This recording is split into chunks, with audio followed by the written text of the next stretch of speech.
प्यारे आका सल्लल्लाहु अलैहि वसल्लम दे सहाबा एक दफा नबी पाक सल्लल्लाहु अलैहि वसल्लम दी खिदमत च हाजिर होए।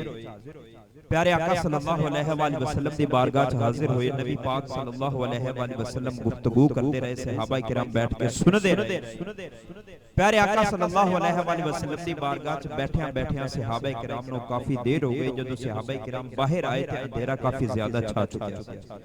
सहाबा किराम फरमाते ने जदों असीं नबी पाक सल्लल्लाहु अलैहि वसल्लम दी बारगाह च बाहर आए, अंधेरा काफी ज्यादा छा चुका सी और साडे कोलों कोई टार्च लाइट वगैरह भी नहीं सी। साडे कोलों सिर्फ दो छड़ियां सन, छोटियां सन। लेकिन सहाबा किराम फरमाते ने कि नबी पाक सल्लल्लाहु अलैहि वसल्लम दी बारगाह च बहन दे नाल अल्लाह ताला ने सानू इज्जत अता फरमाई कि जदों अंधेरा काफी छा गया, एक छड़ी ने एक सोटी ने साडे वास्ते रोशनी शुरू कर दी।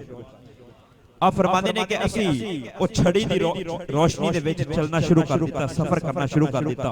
अगे जाके मंजिल ऐसी आ गई कि दो जने सा और साडे रास्ते अलग-अलग हो गए। एक सहाबी ने इधर नु जाना है, दूसरे सहाबी ने इधर नु जाना है। लेकिन आप फरमाते ने जदों साडा रास्ता अलग होने लग्या, जेड़ी छड़ी रोशन सी उस छड़ी दे नाल दूसरी छड़ी लगाई गई। वो दूसरी छड़ी ने भी साडे वास्ते रोशनी शुरू कर दी। हत्ता कि उन छड़ियां दी रोशनी दे विच सहाबा किराम फरमाते ने कि असी अपने अपने घरां तक पहुंचे। हुण अपने ईमान नाल सोचो, ओ नबी जेदी बारगाह च बहन दे नाल सहाबा किराम नु इज्जत मिलदी है, सहाबा किराम नु एक मर्तबा मिलदा है कि अगर वो अंधेरे दे विच चलन ते छड़ियां भी उन्हां दे वास्ते रोशनी शुरू कर देन। ते जदों ओ लजपाल नबी तेरी ते मेरी कब्र च तशरीफ लाएगा, रब कितनी नूरानियत अता फरमाएगा। और जदों प्यारे आका सल्लल्लाहु अलैहि वसल्लम इस दुनिया ते आए, अल्लाह ताला ने इस दुनिया नु कितनी नूरानियत अता फरमाई।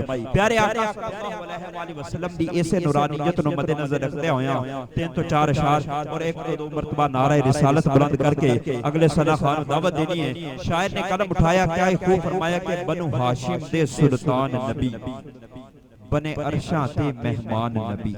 जिस बंदे नु समझ आवे मोहब्बत नाल कह छड़े जरा सुभान अल्लाह कि बनु हाशिम दे सुल्तान नबी, बने अरशा ते मेहमान नबी, बेमिसल नबी दी आले, ए सारे दा सारा घर लजपाले। इस घर दी सखावत वखरी है, इस घर दी आदत वखरी है। ए अरशा दा दुल्हा जिसदा नाम दिलां नू ठारदा, जेड़ा लजपाल दा सदका खांदा है। हथ करके बुलंद नारा खुशी जमार दा नारा के विच अरब दे जज सरकार गए, लग खुशियां दे बाजार गए। जिन सरकार दे आदि खुशी है मोहब्बत नाल आखे जरा सुभान अल्लाह। के विच अरब दे जज सरकार गए, लग खुशियां दे बाजार गए। हर पासे बहारा छा गईयां, हर पासे रौनक आ गईयां। माई आमिना ओथों वेखन महल शाम दे हो गए रोशन। तक तक सादिया थकदी नहीं, मुख मेरे सरकार दा जेड़ा लजपाल दा सदका खांदा है। हाथ करके बुलंद नारा खुशी जमार दा नारा ते आखिरी नारा है, आखिरी शेर है मोहब्बत का सबूत देना है कि नशरा सीना हथ यदुल्ला सिर यासीन दा सेहरा है। जिन्हों समझ आवे मोहब्बत नाल कह छड़े सुभान अल्लाह कि नशरा सीना हथ यदुल्ला सिर यासीन दा सेहरा है। अख ऐनुल्ला मुख वजहुल्ला जिस दे नाल सवेरा है, जिस दा नूरी उजाला हरसू ऐसा नूरी चेहरा है। दो जग दे लई रहमत बन के आया आका मेरा है, दुखियां दा गमखार आया रब दा सोना यार।